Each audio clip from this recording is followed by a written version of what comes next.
Η Μακεδονία και μετά τη γέννηση του Χριστού συνέχισε να βρίσκεται στο κέντρο των μεγάλων ιστορικών γεγονότων που σημάδεψαν την τύχη της τότε γνωστής οικουμένης. Η παρακμή της Ρωμαϊκής Αυτοκρατορίας οδήγησε τον Διοκλητιανό και λίγο αργότερα τον Μέγα Κωνσταντίνο να προβούν σε μεγάλες διοικητικές ανακατατάξεις του χώρου, στο πέρασμα από τον 3ο στον 4ο αιώνα. Τότε η καρδιά της Μακεδονίας, η Θεσσαλονίκη, λόγω της στρατηγικής της θέσης, βρέθηκε να είναι πρωτεύουσα μιας μεγάλης διοικητικής μονάδας στο χώρο των Βαλκανίων. Η Θεσσαλονίκη ανέκαθεν υπήρξε σημαντικό κέντρο με διαφορετικά πολιτισμικά στοιχεία. Τα στοιχεία αυτά διαρκώς συγχωνεύονται και εκφράζονται είτε σαν συνέχεια της κλασικής παράδοσης που από τους ελληνιστικούς χρόνους καλλιεργείται στη Θεσσαλονίκη, είτε σαν μετάπλαση των μηνυμάτων της παράδοσης αυτής από τον καινούριο κόσμο των ιδεών του χριστιανισμού.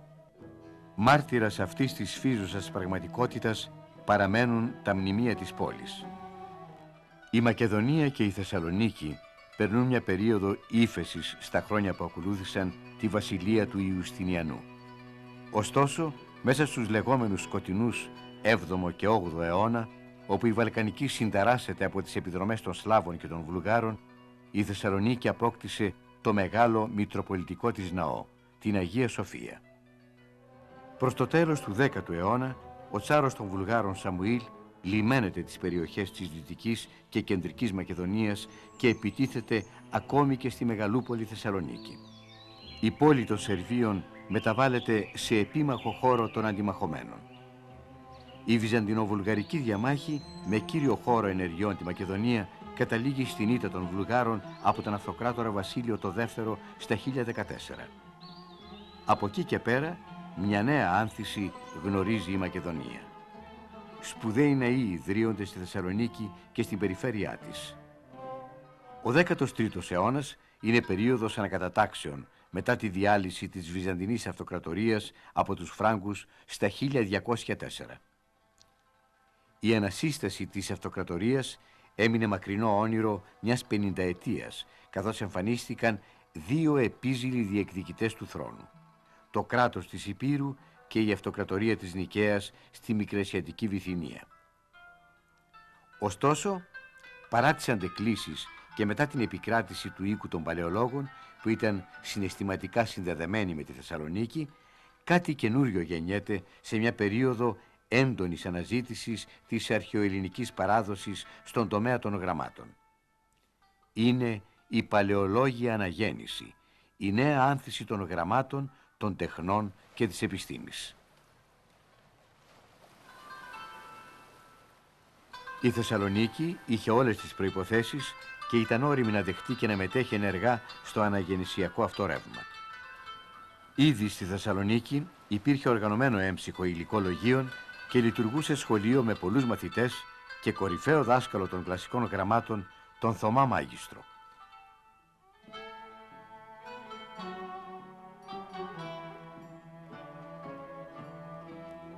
Στην τέχνη, η παλαιολόγια αναγέννηση αποτυπώνει τον ανθρωπιστικό της χαρακτήρα με τη δύναμη του ρεαλισμού και αποδίδει ένα νέο ζωγραφικό είδος πιο ανθρώπινο και πιο οικείο. Κύριος εκφραστής αυτής της ανανέωσης στο χώρο της Μακεδονίας είναι ο Μανουήλ Πανσέλινος, ζωγράφος του Πρωτάτου στο Άγιον Όρος.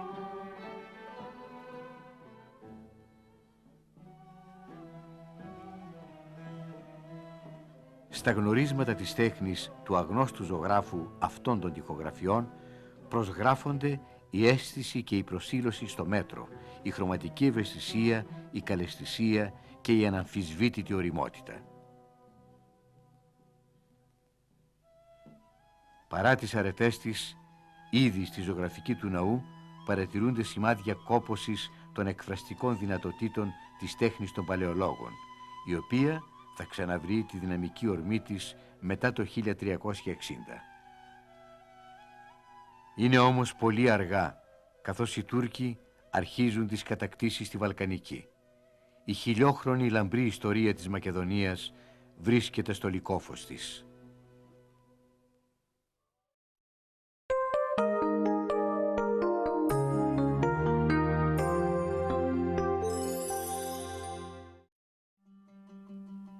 Ο χριστιανισμός, ως νέα θεώρηση του κόσμου, βρήκε στη Μακεδονία καλό έδαφος για να ριζώσει πρώτη φορά σε ευρωπαϊκό έδαφος. Ο Απόστολος Παύλος έφτασε με καράβι στη Νεάπολη, τη μετέπειτα Χριστούπολη και σημερινή Καβάλα, το έτος 50. Ο ίδιος δημιούργησε την πρώτη Ευρωπαϊκή Χριστιανική Εκκλησία στους Φιλίππους, με διακεκριμένη θέση ανάμεσα στις άλλες εκκλησίες της Ανατολής. Η δραστηριότητα της νεοσύστατης εκκλησίας φαίνεται από το μεγάλο αριθμό σεμνημάτων στην πόλη των Φιλίππων, όπως οι βασιλικές Α, Β και Γ, που σήμερα σώζονται μόνο τα ερείπια τους.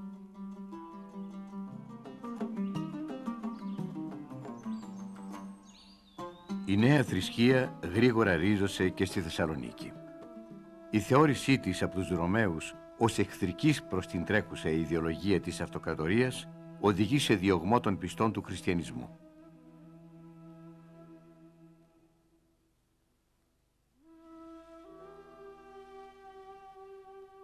Όλες οι πόλεις της Μακεδονίας έχουν να επιδείξουν ένα σημαντικό αριθμό μαρτύρων. Ανάμεσά τους υπερέχει η μορφή του Αγίου Δημητρίου της Θεσσαλονίκης, η λατρεία του οποίου συνδέθηκε με την μετέπειτα ιστορία της πόλης.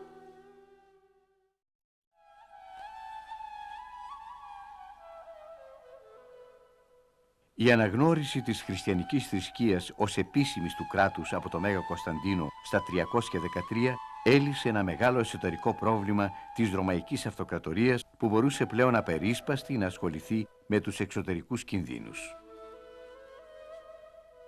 Η Ανατολή, προπύργιο του χριστιανισμού, με νέα πρωτεύουσα την Κωνσταντινούπολη, αντιστέκεται στις πιέσεις αλλοθρήσκων και βαρβάρων, κυρίως του Βορρά.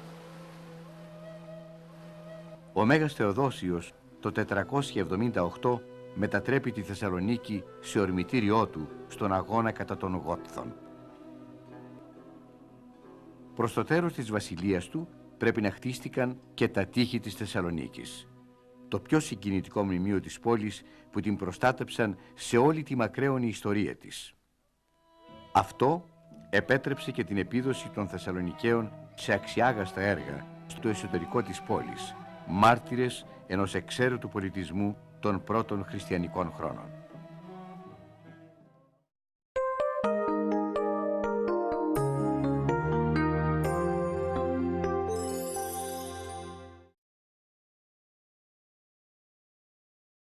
Ο Καίσαρας Γαλέριος, σημαντικό πρόσωπο εκείνης της περίοδου, θα κοσμήσει την πόλη με μεγάλο ανακτορικό συγκρότημα, κορονίδα του οποίου στέκεται ακόμα και σήμερα η λεγόμενη Ρωτόντα. Η Ρωτόντα είναι ένα κυκλικό κτίσμα που λίγο αργότερα θα μετατραπεί σε χριστιανικό ναό. Τα ψηφιδωτά της Ρωτόντας, με συνθέσεις εξαιρετικής πολυτέλειας, υπερέχουν ως είδος όπου η τέχνη της λαμπρής αρχαιότητας δεν έχει λησμονηθεί. Μπροστά σε κτίσματα που φέρουν στο νου το ιερό βήμα μιας ουράνιας εκκλησίας, ξετυλίγεται σε υπερκόσμια λιτανία η ζωφόρος των μαρτύρων. Μορφών εξαίσιας αρμονίας και πνευματικής έκφρασης που συνδέουν το ορατό με το αόρατο, την ύλη με το πνεύμα, το εφήμερο της επίγειας ζωής με την αιωνιότητα της ουράνιας. Η πολυχρωμία των ψηφίδων και η ποικιλία των συνθέσεων δαμάζονται σε μια ενιαία αίσθηση πνευματικότητας και υψηλής αισθητικής έκφρασης.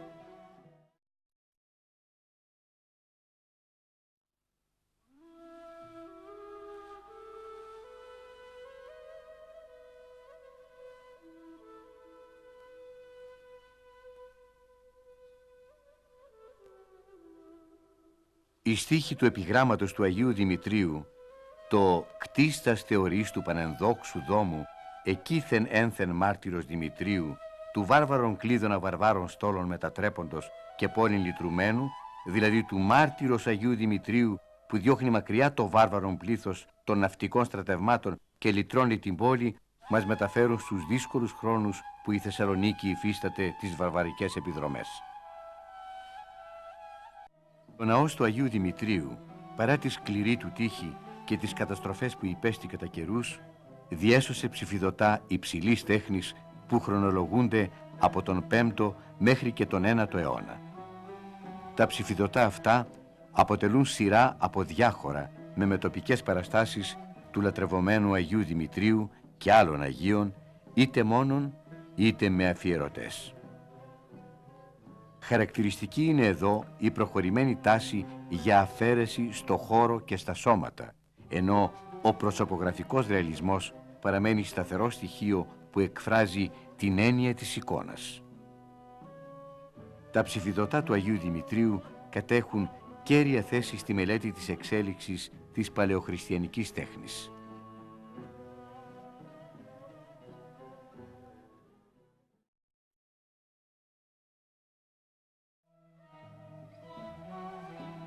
Η τρίκλητη βασιλική της Αχυροποιήτου.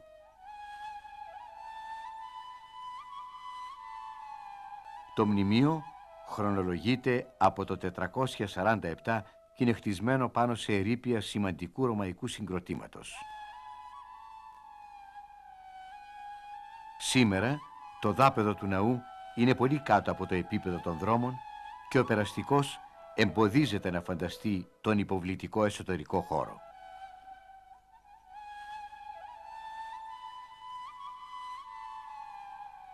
Η κάθοδος στο ναό υποβάλλει το θεατή σε μια ακατάληπτη ηρεμία, αποτέλεσμα της αρχιτεκτονικής οργάνωσης του κτίσματος και του εσωτερικού γλυπτικού και ψηφιδωτού διακόσμου.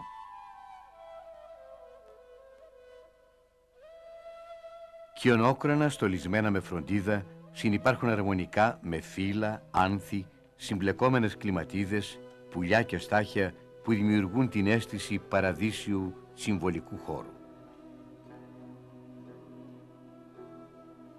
Η γλυκιά ηρεμία του ναού εκφράζει με τον καλύτερο τρόπο την κοσμοθεωρία της νέας θρησκείας που βαδίζει πλέον σταθερά μέσα στο χρόνο και μέσα σε ένα περιβάλλον έντονης πνευματικής ζωής.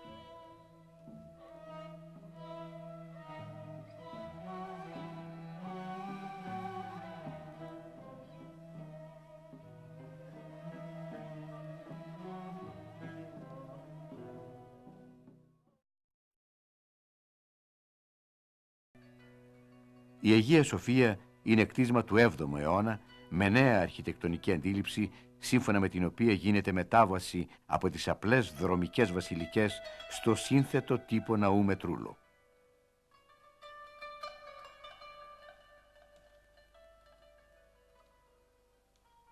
Διατηρεί ψηφιδωτό διάκοσμο από την περίοδο της οικονομαχίας με αυτοκρατορικά μονογράμματα του Κωνσταντίνου του Έκτου και της Ειρήνης που επιτρέπουν και τη χρονολόγηση στα 780 έως 787. Η αρχιτεκτονική της μορφή είναι αποτέλεσμα σειράς επεμβάσεων που έχει υποστεί από τους Βυζαντινούς χρόνους μέχρι σήμερα. Τον 9ο αιώνα και μετά το θρίαμβο της Ορθοδοξίας απέναντι στην οικονομαχία κοσμείται ο τρούλος του ναού με τη Θεία Παράσταση της Ανάληψης και η κόγχη του ιερού με τη Θεοτόκο σε θρόνο.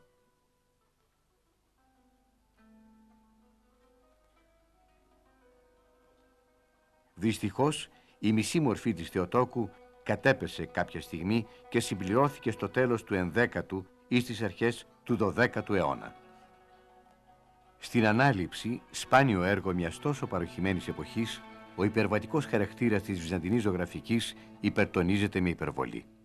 Η αφαίρεση και οι σχηματοποιήσεις είναι έντονες και με τέτοια πρωτοτυπία που και σήμερα ακόμα προκαλούν έκπληξη για την τόλμη του δημιουργού τους.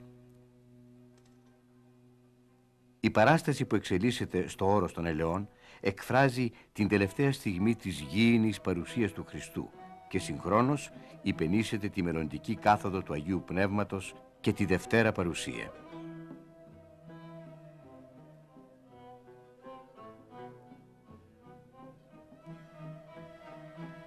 Η έλλειψη φωτοστεφάνων και επιγραφών σημαδεύουν το γόνιμο κλασικισμό που ήδη διαμορφώνεται με την εμφάνιση της δυναστείας των Μακεδόνων. Η περίοδος αυτή χαρακτηρίζεται από την αγάπη της πολυμάθειας και τη στροφή προς τη μελέτη αρχαίων συγγραφέων. Είναι η περίοδος κατά την οποία το ελληνικό μεσαιωνικό έθνος, χάρη στις στενότερες επαφές του με τα έργα του αρχαίου πολιτισμού, απέκτησε σαφέστερη συνείδηση της αξίας της κληρονομιάς του και των ιδιαίτερων του χαρακτηριστικών. Αυτή είναι η εποχή της αναγέννησης των Μακεδόνων ή της της πρώτης βυζαντινής αναγέννησης, στην οποία η Θεσσαλονίκη δηλώνει ενεργά την παρουσία της. Διατηρεί στενούς δεσμούς με τη μεγάλη πρωτεύουσα την Κωνσταντινούπολη και διεκδικεί σημαντική θέση στην ανάπτυξη των γραμμάτων των τεχνών και της επιστήμης.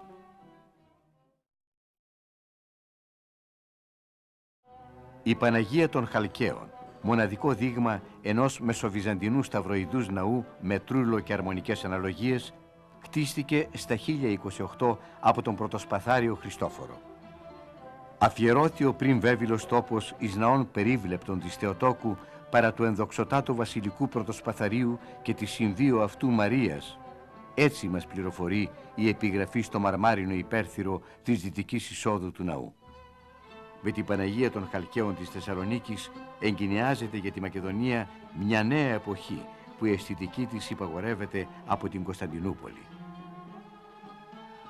Την ευρύτητα και το μεγαλειώδες της παλαιοχριστιανικής εποχής διαδέχεται η αίσθηση του μέτρου που θυμίζει ανάλογες τάσεις στην εποχή του ελληνιστικού κλασικισμού. Η πρώτη τοιχογράφηση του ναού έγινε από τους ίδιους τους αφιερωτές με εικονογραφικό πρόγραμμα που θεωρείται πρωτοποριακό για την εποχή και με τεχνοτροπία ξένη πλέον προς την παλαιοχριστιανική παράδοση. Το μνημείο, σταθερά χρονολογημένο, μας βοηθά στη συγκριτική μελέτη και χρονολόγηση